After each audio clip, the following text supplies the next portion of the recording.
कृष्णाय वासुदेवाय हरिये परमात्मने प्रणक्लेश नाशाय गोविंदाय नमो नमः। ভগবদ্গীতা অধ্যায় 1 শ্লোক 8 ও তার বিস্তারিত ব্যাখ্যা। ভবান ভীষ্মশ্চ কর্ণশ্চ কৃপশ্চ সমিতিঞ্জয় অশ্বত্থামা বিকর্ণশ্চ সৌমদত্তিস্তথৈবচ। বাংলা অনুবাদ।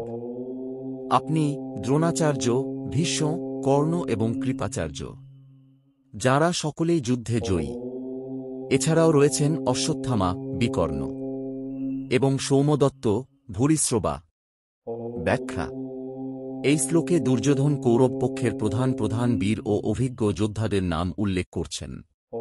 তিনি এদের গুণাবলীর মাধ্যমে পাণ্ডবদের সমান শক্তির প্রতিচ্ছবি দেখাতে চাইছেন।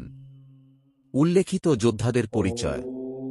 ভবান, এখানে ভবান শব্দটি দ্রোণাচার্যের প্রতি সম্ভ্রমসূচক সম্বোধন। দুর্যোধন তাঁর অভিজ্ঞতাকে সম্মান জানাচ্ছেন।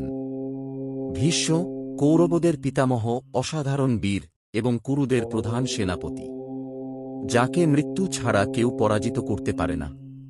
কর্ণ সুতপুত্র হলেও অসম্ভব পরাক্রমশালী, দুর্যোধনের প্রিয় বন্ধু এবং অসাধারণ ধনুর্ধর। কৃপাচার্য একজন চিরঞ্জীব, যুদ্ধ ও শাস্ত্রবিদ্যায় পারদর্শী এবং কৌরবদের রাজপুরোহিত গুরু। অশ্বত্থামা দ্রোণাচার্যের পুত্র, চিরঞ্জীব এবং যুদ্ধবিদ্যায় দক্ষ। বিকর্ণ দুর্যোধনের ভাই, যিনি ধর্মবান এবং একমাত্র কৌরব যিনি দৈত্য সভায় দ্রৌপদীর অসম্মানকে সমর্থন করেননি।